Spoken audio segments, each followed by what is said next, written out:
दोस्तों नमस्कार। दोस्तों ये हमारा सेकंड पार्ट है क्यूबिक पॉलिनोमियल का। हमने फर्स्ट पार्ट में क्यूबिक पॉलिनोमियल के अंदर हमने इनका रिलेशनशिप जीरोस का और कोफिशिएंट का सीखा था कि कैसे इक्वेशन बनाते हैं, कैसे इक्वेशन निकालते हैं, कौन-कौन सी अल्फा, बीटा, गामा होते हैं और जो बाय क्वाड्रेटिक का भी सीखा था, अल्फा, बीटा, गामा और डेल्टा आए थे। आज हम क्यूबिक के कुछ क्वेश्चन सॉल्व करने के लिए जा रहे हैं। ये 2 क्वेश्चन हैं। आप इसको बड़े आराम से देखना। बहुत अच्छे क्वेश्चन है। एग्जाम पॉइंट ऑफ व्यू से भी मोस्ट इंपॉर्टेंट क्वेश्चन है। आप इसको देखो कि इसकी कोई 3 जीरो दे रखी है। ये क्यूबिक इक्वेशन है, इसकी कोई 3 जीरो दे रखी है। इसकी 3 जीरो दे रखी है, क्यूबिक इक्वेशन है। वेरीफाई दैट -3 -1 -1 बाय में 3 ये क्यूबिक इक्वेशन है, इसकी 3 जीरो दे रखी है। 3 जीरो दे रखी है तो इसको सेटिस्फाई करेंगी। तो एक एक जीरो करके मैं इसके अंदर पुट करता हूँ। तो मैंने यहाँ x की जगह जब 3 पुट करा तो मैंने इसकी जगह यानी कि x की जगह 3 पुट किया, 3 पुट किया, 3 पुट किया और इसको सोल्व किया। इसको सोल्व किया मैंने 3 पुट करके, यहाँ 81 आ गया। इसको मल्टीप्लाई करेंगे, 3 का क्यूब करेंगे और इससे मल्टीप्लाई करेंगे, 3 का स्क्वायर करेंगे, इससे मल्टीप्लाई करेंगे, 3 की इससे मल्टीप्लाई करेंगे और 3 ही है।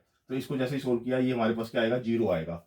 फिर मैंने इसकी जगह -1 पुट किया, एक्स की जगह -1 पुट किया। जो एक्स की जगह -1 पुट किया तो मेरे पास क्या आया, -3 -5 प्लस 11 माइनस में 3 और इसको सोल्व किया तो मेरे पास जीरो आया। फिर मैंने -1 बाय में 3 पुट किया इस इक्वेशन के अंदर, -1/3 तब भी जीरो आया। यानी कि इसने इस इक्वेशन को सेटिस्फाई कर दिया, यानी कि इसकी 3 जीरो हो गई। यानी कि 3 जीरो हो गई, 1 जीरो, 2 जीरो और 3 जीरो। यानी कि तीनों अल्फा, बीटा, गामा पुट करने पे ये इक्वेशन जीरो हो जाती है। इसका मतलब ये इसकी जीरो है। जीरो है तो एक को मैंने अल्फा मान लिया, एक को बीटा मान लिया, एक को गामा मान लिया। यानी कि अल्फा प्लस बीटा प्लस में गामा, मैंने लिखा अल्फा प्लस बीटा प्लस में गामा। तो इसको तीनों को ऐड किया, तीनों को ऐड करने के बाद जो मेरे को सोल्व करके आया वो मेरी वैल्यू आई 5/3। फिर मैंने इसको 2 एट ए टाइम लिया। 2 एट ए टाइम का मतलब कहता है अल्फा बीटा, अल्फा गामा और बीटा गामा। ठीक है, इनको लिया मैंने, इनकी वैल्यू पुट करी, इन दोनों को लिया तो इन दोनों की मल्टीप्लाई करके यहाँ वैल्यू लिख दी, इन दोनों की वैल्यू मल्टीप्लाई करके यहाँ लिख दी, इन दोनों की मल्टीप्लाई करके यहाँ लिख दी और इसको मैंने सोल्व किया तो इसका आंसर आया मेरे पास -11/3।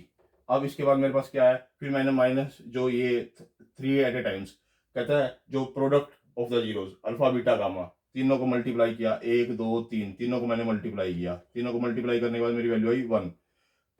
तो अब ये तो आगे इसके रिलेशन, इसका जो फैक्टराइजेशन मेथड से हमने इसको सोल्व किया कि उसकी वैल्यू क्या क्या आती है। अब इसी इक्वेशन को दोबारा लिखना है आपने, इसी इक्वेशन को दोबारा लिखा तो इसको क्या करना है, अब वही अल्फा प्लस बीटा प्लस में गामा माइनस बी बाय में, माइनस बी की जगह क्या है 5 और ए की जगह क्या है 3 और ये किसकी जगह है, ये ए है, ये बी है, ये सी है और ये डी है। ठीक है, ये डी की वैल्यू होती है, ये सी की वैल्यू होती है, ये बी की वैल्यू होती है और ये ए की वैल्यू होती है। क्योंकि एक्स एक्स क्यू का कोफिशिएंट ए होता है, एक्स के का कोफिशिएंट यहाँ पर बी है और एक्स का कोफिशिएंट सी है और ये डी जो कांस्टेंट वैल्यू है। तो अल्फा प्लस बीटा प्लस में गामा माइनस बी बाय में होता है, माइनस बी बाय में इसकी वैल्यू पुट कर दी तो 5/3 आया। 2 at a times alpha beta, beta gamma और गामा डेल्टा सी बाय में होता है, सी बाय में ए, सी की वैल्यू क्या है 11 बाय में क्या आ गया 3 तो -11/3 आ गया मेरे पास। फिर अल्फा बीटा गामा यानी कि डी बाय में ए, डी की वैल्यू क्या है -3 यहाँ पे है तो माइनस माइनस प्लस हो जाएगा, 3/3 कट जाएगा तो 1 आ गया। यानी कि अब इन तीनों वैल्यू को आप मैच कर लो, इन तीनों वैल्यू को आप मैच करोगे किसके साथ, इसके साथ, इसको इसके साथ तो और इसको इसके साथ, तो ये रिलेशनशिप वेरीफाई होता है। इसको बोलते हैं the relationship between the zeros.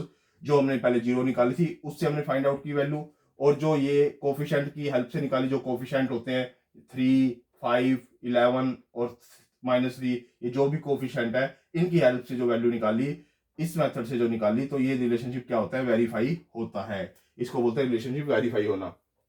ठीक है, अब इसमें क्या है, जो दूसरा क्वेश्चन दे रहा है निकालना है फाइंड द जीरो, कहता है जीरो निकालो and verify the relationship, relationship verify करना है, कहता है जीरो निकालनी है और रिलेशनशिप को वेरीफाई करना है। अब जो रिलेशन जीरो निकालनी है, टी क्यूब माइनस में 2t स्क्वायर माइनस में 15t, फर्स्ट ऑफ ऑल मेरे को इसकी जीरो निकालनी पड़ेगी। वहां पर इसकी जीरो गिवन थी, यहाँ पर मेरे को जीरो निकालनी पड़ेगी। फर्स्ट ऑफ ऑल आप इसमें से टी कॉमन ले लो, टी कॉमन लिया तो टी स्क्वायर माइनस में 2t और माइनस में 15। अब इसके जो मिड टर्म है उसको स्प्लिट करना है, स्प्लिटिंग मेथड अडॉप्ट करना है। तो स्प्लिटिंग मेथड से क्या करेंगे, 2t के ऐसे फैक्टर बनाओ, -2t के ऐसे फैक्टर बनाओ कि जिसकी मल्टीप्लीकेशन करे तो -15t स्क्वायर आए और जिनको ऐड करे तो -2t आए। तो ये ऐसे होते हैं कि -5t प्लस में 3t, ये दो ऐसे फैक्टर है जिनकी मल्टीप्लाई कर रहे हैं तो ये दोनों डिजिट का मल्टीप्लीकेशन आ रहा है और जिनकी एडिशन कर रहे हैं तो 2t आ रहा है। तो यानी कि टी स्क्वायर माइनस में 5t प्लस में 3t माइनस में 15, ये t बाहर है, इन दोनों में से t कॉमन ले लो, t कॉमन लिया, t माइनस में 5 रह गया, प्लस का 3 कॉमन ले लो, t माइनस में 5 रह गया। अब इसमें से और इसमें से t माइनस में 5 कॉमन है, t माइनस में 5 कॉमन ले लिया और एक t प्लस में 3 ये रह गया और ये रह गया। अब तीनों वैल्यू क्या आ गई, इसको भी जीरो के इक्वल रखो, इसको भी जीरो के इक्वल रखो और इसको भी जीरो के इक्वल रखो। यहाँ से t की वैल्यू जीरो आ जाएगी, यहाँ से t की वैल्यू 5 आ जाएगी, यहाँ से t की वैल्यू -3 आ जाएगी। अब इनका सम ऑफ द जीरो निकालो, alpha plus beta plus gamma. Alpha की वैल्यू ये है, बीटा की वैल्यू ये है, गामा की वैल्यू ये है। ये पुट की तो मेरे पास अल्फा बीटा गामा 2 आया। फिर मैंने 2 एट ए टाइम्स लिया, 2 एट ए टाइम्स का मतलब alpha beta, alpha gamma, beta gamma. तो इनके दोनों वैल्यू का प्रोडक्ट किया तो मेरे पास इनको सोल्व करके मेरे पास क्या आया, -15 आया। और तीनों का प्रोडक्ट अल्फा बीटा गामा यानी product of the zero zero आया। अब ये तो निकाला हमने फैक्टराइजेशन मेथड को सोल्व करके, जो फैक्टर आते हैं उन तीनों को ऐड किया, उन तीनों का 2 एट ए टाइम्स लिया, उन तीनों का प्रोडक्ट किया। ये तो गया फैक्टर निकालने के बाद। अब with the help of the coefficient, coefficient की हेल्प से हमें निकालना है। तो कोफिशिएंट, ये इक्वेशन ऐसे कैसे मैंने लिखी, ये मेरा यहाँ पर 1 एज्यूम करो, ये ए हो गया, ये मेरा बी हो गया, ये मेरा सी हो गया और ये मेरा डी हो गया। डी गिवन नहीं था इसलिए जीरो लिख दिया। तो अल्फा प्लस में बीटा प्लस में gamma, sum of the zeros क्या होता है, -b/, में बी की वैल्यू क्या है 2, तो 2 पुट किया, -2 यहाँ पे से प्लस हो जाएगा यानी कि 2 आ गई इसकी वैल्यू। अब इसके बाद हमारे पास क्या है 2 at a time, alpha beta alpha gamma gamma delta, c/में, सी की जगह क्या है -15, तो -15 पुट कर दिया तो ये मेरे पास c/में ए आ गया 2 at a time. Alpha beta gamma product of the zeros, d/में -d/में जीरो, तो जीरो आ गया। अब देखो इन तीनों वैल्यू को, यानी इसकी वैल्यू ये मैच हो रही है इसके साथ, इसकी वैल्यू ये मैच हो रही है इसके साथ, इसकी वैल्यू मैच हो रही है इसके साथ। यानी कि जब मैंने फैक्टराइजेशन मेथड से सोल्व किया और उनको मैंने ये तीन चीजें अप्लाई की, जो वैल्यू निकाली, और जो मैंने कोफिशिएंट का मेथड अप्लाई किया और ये तीन चीजें निकाली, तो इन तीनों चीजें ये तीनों चीजों के साथ मैच करती है। इसको बोलते हैं relationship between the zeros and the coefficient are verified. ये दोनों के दोनों क्वेश्चन बहुत अच्छे क्वेश्चन है, इसको आप देखिए, कम से कम 2 बार इसको क्वेश्चन को सोल्व कीजिए, प्रैक्टिस कीजिए।